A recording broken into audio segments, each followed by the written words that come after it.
mencuatnya kasus ini tentu harus menjadi pelajaran bagi kita semua.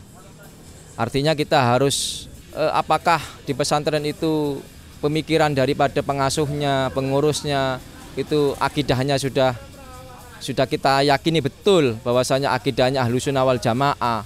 Apakah pondok pesantren itu terafiliasi dengan Syiah, apakah terafiliasi dengan kaum Mujassimah. Hanya kasus yang protokol kesehatan tapi penanganannya begitu sigap, cepat, ya, super cepat. Tetapi kasus yang sebenarnya sangat-sangat ya mestinya mendapat perhatian yang lebih serius, pencabulan, kekerasan seksual, ini ternyata sampai sekian lama belum menemukan hasil yang diharapkan tentunya bagi korban, ya.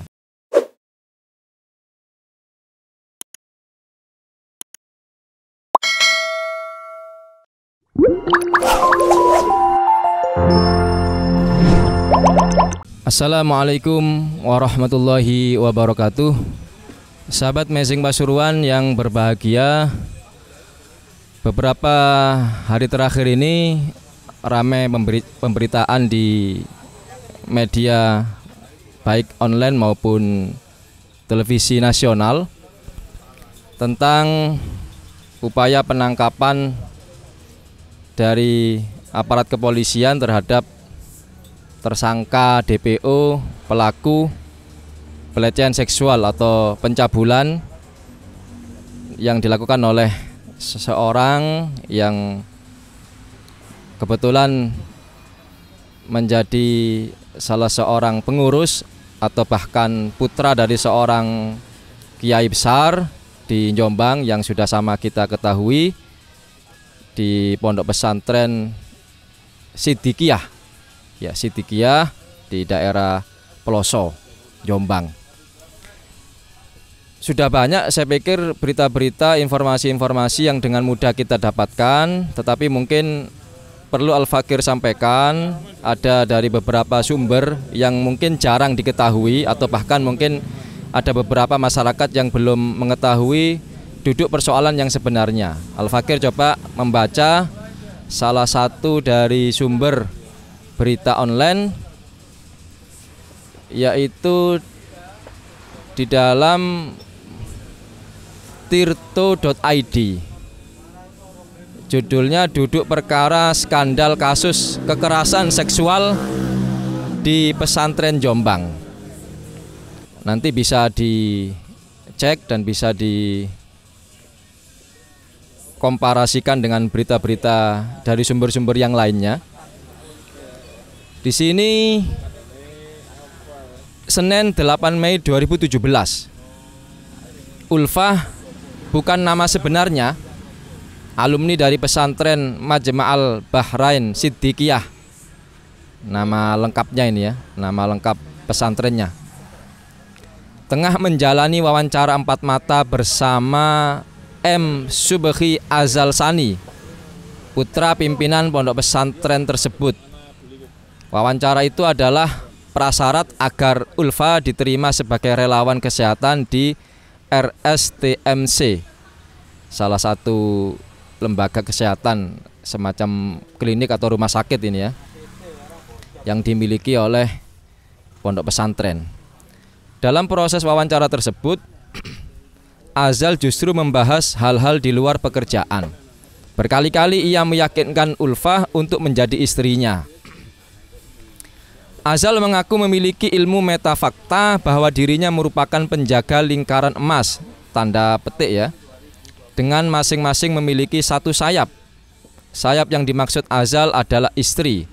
Dengan itu ia bersikeras dirinya memiliki kebebasan untuk menikahi siapapun, termasuk kepada Ulfah. Akhirnya Ulfah mengiyakan. Namun kejanggalan mulai terjadi saat Ulfah diminta untuk melepas pakaiannya. Ulfah tentu saja menolak. Penolakan tersebut justru kembali dipertanyakan Azal karena ia menilai Ulfah terlalu menggunakan logika atau akal. Padahal ilmu yang akan ditransfer oleh pelaku tak bisa sampai jika masih sekedar menggunakan akal. Ini modusnya ya. Detail itu diceritakan Pak Lupi, kuasa hukum Ulfa, kepada Tirto Rabu 5 Februari 2020. Ulfa sendiri merupakan korban kedua dengan pelaku yang sama. Dalam proses internal interview itu terjadilah persetubuhan dengan paksaan.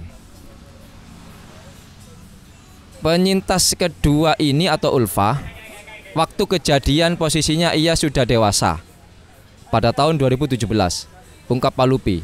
Ulfa lahir pada 1997, artinya saat kejadian ia berumur 20 tahun.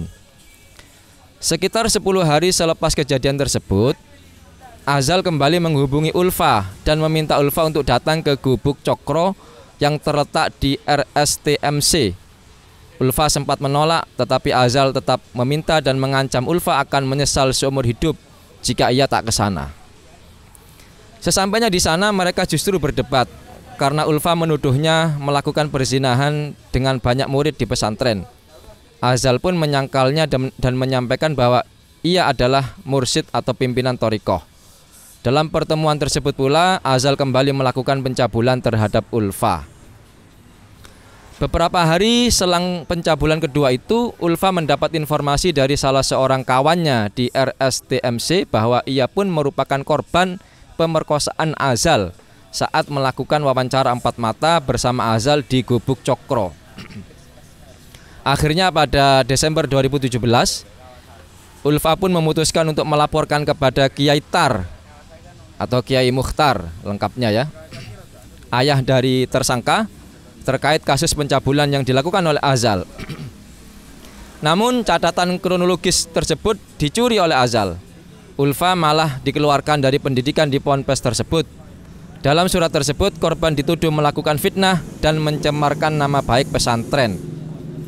Kasus tersebut pun yang akhirnya menyeret Azal menjadi tersangka atas kasus pemerkosaan. Kasus tersebut telah dilaporkan ke Polres Jombang pada 29 Oktober 2019. Jadi dilaporkannya sudah 3 tahun yang lalu, hampir 3 tahun, dengan laporan polisi nomor sekian-sekian-sekian. Muhammad Subhi Azal Sani pun ditetapkan sebagai tersangka pada 12 November 2019 oleh Polres Jombang. Namun selepas 2 kali dilayangkan panggilan, tersangka tak juga memenuhi panggilan penyidik. Seharusnya upaya yang terakhir itu adalah upaya paksa, ujar Pak Lupi. Hingga saat ini, imbuh Pak Lupi, upaya paksa itu tak kunjung dilakukan. Hingga saat ini, maksudnya pada saat ini diberitakan ya. Akibat kasus ini, situasi sosial politik di Jombang turut ramai dan berbuah pelimpahan kasus ke Polda Jatim sejak 15 Januari 2020. Jadi sejak 2 tahun lebih itu sudah ditangani oleh Polda Jatim. Saat ini, kata Pak Lupi, korban tengah ditempatkan di lokasi yang aman agar tak mendapatkan intimidasi ataupun ancaman secara menerus dari pelaku ataupun kerabat pelaku. Ia, yaitu Ulfa, sangat berharap kasus ini dituntaskan sampai ranah pengadilan, tegas Pak Lupi. Kemudian lanjut, korban lebih dari 1. Kasus ini bukanlah kasus pertama yang menjerat nama Azal, bahkan bukan laporan pertama yang menyeret Azal dalam kasus pemerkosaan, baik terhadap orang dewasa seperti Ulfa ataupun terhadap anak di bawah umur. Nun Sayuti, salah satu pendamping korban, menyampaikan bahwa terdapat setidaknya 3 laporan ke Polres Jombang kasus pencabulan yang telah ia tangani dengan 3 korban yang berbeda-beda. Namun karena 2 korban sebelumnya adalah anak, jadi pasal yang digunakan berbeda. Jelas Nun kepada reporter Tirto pada Kamis 16 Januari 2020 malam. Persetubuhan yang dilakukan dengan anak berusia 18 tahun ke bawah merupakan bentuk pelanggaran pidana yang diatur pasal 76D dan 76E dalam Undang-Undang Nomor 35 Tahun 2014 tentang Perlindungan Anak.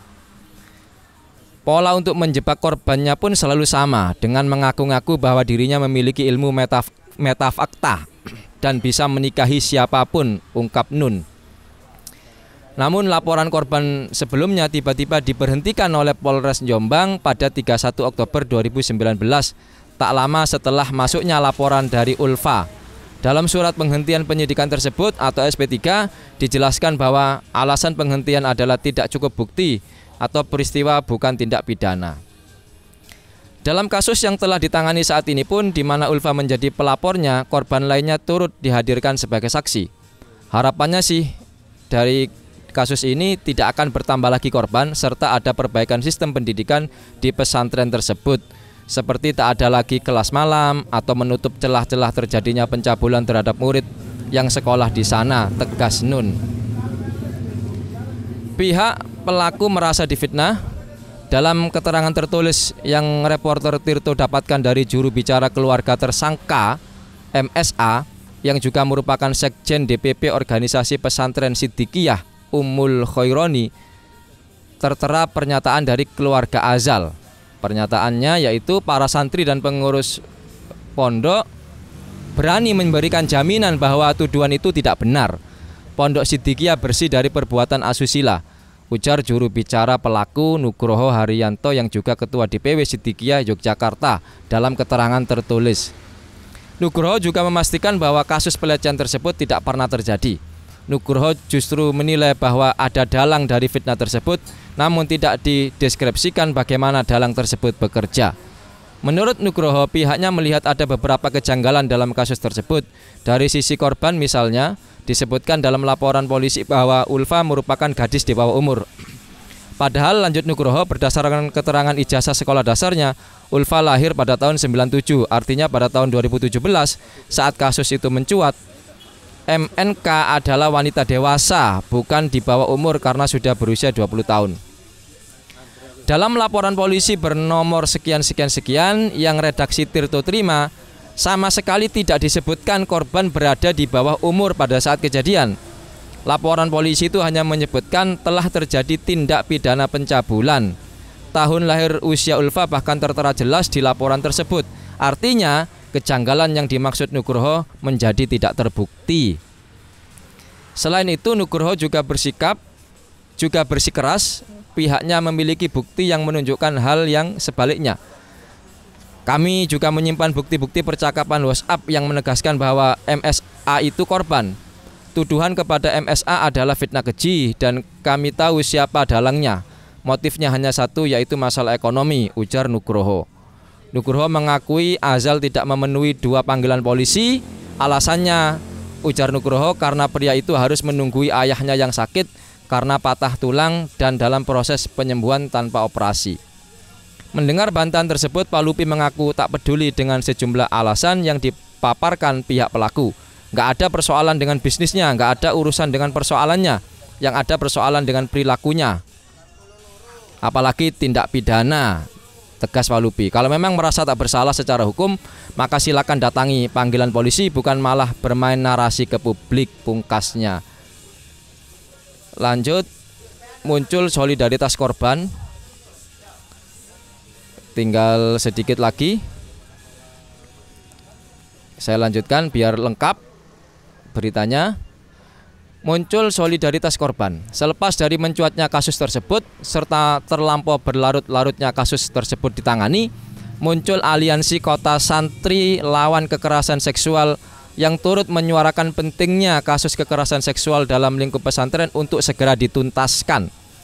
Karena terlalu lamban, posisinya masih tersangka, belum terdakwa. Nah, kita tahu bahwa dia salah atau enggak kan justru lewat proses hukum, penyidikan. Nah, masalahnya dia tidak mau datang, kata Roy Murtado selaku bagian dari aliansi tersebut kepada Tirto pada Kamis 16 Januari 2020. Roy pun menjelaskan bahwa aliansi tersebut terbentuk atas kesadaran pentingnya penuntasan kasus-kasus kekerasan seksual yang terjadi dalam lingkup pesantren, serta bagaimana murid pesantren pun bisa memahami apa yang dapat dilakukan saat kekerasan seksual menimpa dirinya atau orang di sekelilingnya. Roy pun menilai kasus kekerasan seksual pun dapat terjadi dalam lingkup pesantren akibat dari adanya penyalahgunaan otoritas keagamaan yang dilakukan oleh pelaku. Jadi biasanya memang menggunakan otoritas keagamaan dan kulturalnya untuk mengekang korban, ujar Roy. Dan seringkali para perempuan-perempuan ini, para santriwati, sangat kurang pembekalan mengenai masalah keadilan gender, termasuk masalah kekerasan seksual. Padahal ini penting sekali. Mereka perlu mengetahui hak-hak mereka dan ini yang masih perlu untuk didorong bersama, tambah Roy. Ratusan warga yang tergabung dalam aliansi Kota Santri Lawan Kekerasan Seksual pun sempat melangsungkan unjuk rasa di depan markas Polres Jombang pada Rabu 8 Januari 2020.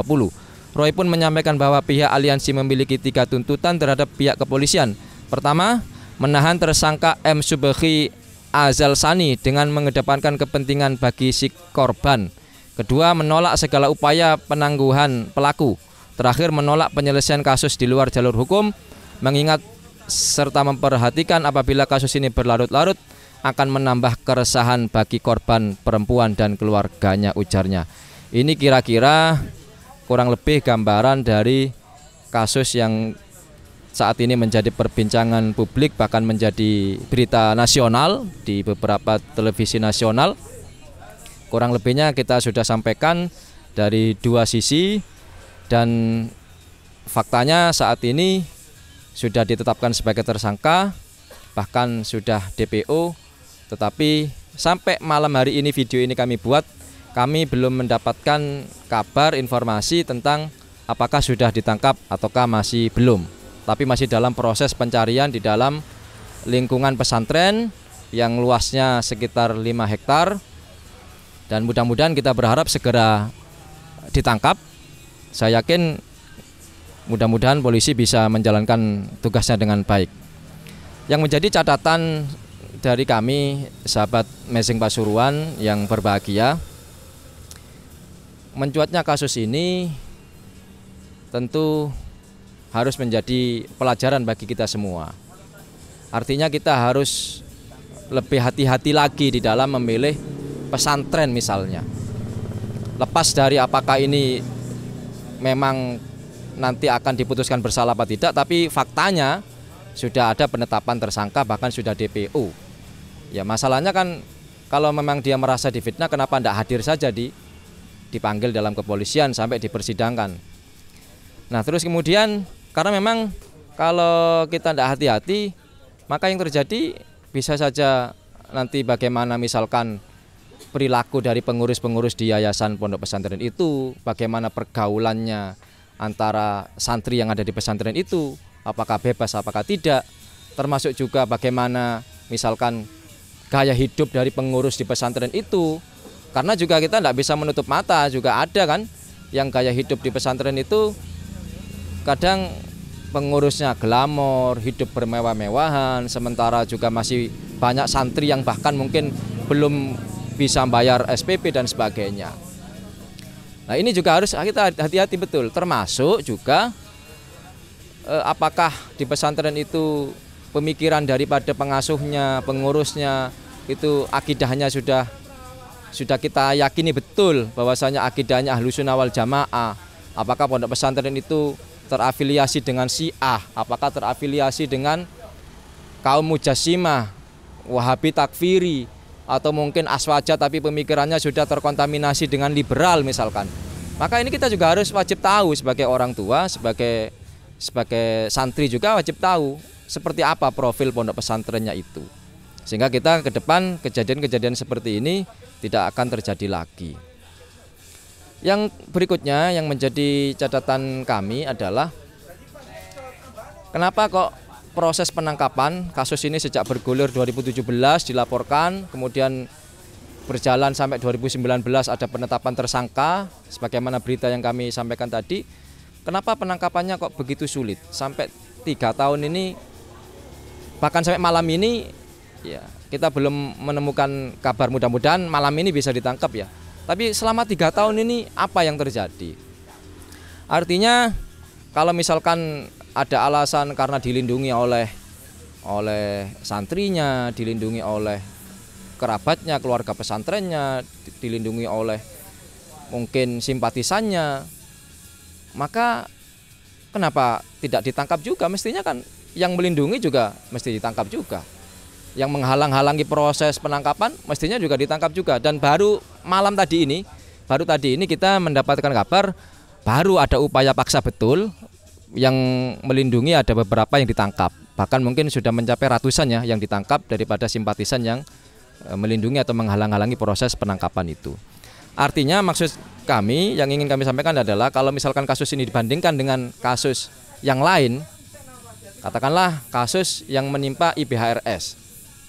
Menjadi sangat aneh ketika IBHRS hanya kasus dugaan pelanggaran protokol kesehatan, tapi penanganannya begitu cepat, tidak sampai bertahun-tahun, dalam waktu yang sangat cepat, super cepat bahkan. Bahkan waktu itu beliau belum ditetapkan sebagai tersangka, masih proses penyidikan atau penyelidikan. Sudah dikejar-kejar, dibuntuti, kemudian ditangkap, bahkan ada korban 6 laskar menjadi syuhada ya, dan seterusnya. Bahkan yang terkait dengan kasus itu semuanya ditangkap dalam waktu yang cepat. Tetapi kasus ini sudah sekian tahun, baru malam hari ini ada upaya paksa yang sebenarnya. Nah, inilah yang menjadi catatan. Kami mendukung upaya proses hukum yang tegas. Jangan sampai kasus ini berlarut-larut kemudian menimbulkan image yang tidak baik bagi dunia pesantren. Artinya kalau ada yang melindungi, tangkap dong yang melindungi. Kalau ada yang menghalang-halangi prosesnya, tangkap. Kalau beralasan nanti bisa menimbulkan korban, nanti bisa chaos dan sebagainya. Dulu waktu penangkapan IBHRS tidak ada narasi-narasi begitu. Padahal HRS ini tokoh umat Islam, bahkan imam besar umat Islam.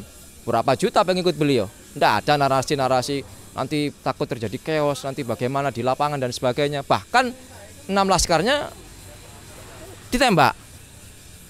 Ini fakta yang tidak bisa kita pungkiri. Ada equality before the law yang tidak jalan gitu, persamaan di hadapan hukum. Hanya kasus yang protokol kesehatan tapi penanganannya begitu sigap, cepat ya, super cepat. Tetapi kasus yang sebenarnya sangat-sangat ya mestinya mendapat perhatian yang lebih serius, pencabulan kekerasan seksual, ini ternyata sampai sekian lama belum menemukan hasil yang diharapkan tentunya bagi korban ya. Nah, inilah sekedar catatan bagi Anda semuanya biar lebih memahami apa yang terjadi. Kami bacakan tadi semuanya, runtutan kasusnya yang kami dapatkan dari sumber-sumber yang kami sudah cek tadi, dan tanggapan kami tadi itu mudah-mudahan kasus ini bisa segera diselesaikan, bisa segera ditangkap, diproses secara hukum ya, dan mudah-mudahan tidak terjadi lagi di lain waktu, terutama di dunia pesantren. Naudzubillah min dzalik, pesantren ini adalah tempat yang suci, tempat yang baik, tempat yang terhormat, yang harus kita jaga jangan sampai kasus-kasus yang semacam ini kembali terjadi, wabil khusus di dunia pesantren. Baik, mungkin ini ya yang bisa kami sampaikan. Mudah-mudahan ada manfaatnya, mencerahkan kita bagi siapa yang mungkin belum tahu sebelumnya menjadi tahu. Baik, demikian yang bisa Al-Fakir sampaikan, kurang lebihnya mohon maaf. Ini sekedar tanggapan kami. Tadi sempat ngobrol dengan teman-teman, terus teman-teman juga tadi banyak yang tidak tahu duduk persoalannya, tiba-tiba muncul di televisi nasional. Baik, demikian kami akhiri wa akhiron walafu minkum. Assalamualaikum warahmatullahi wabarakatuh.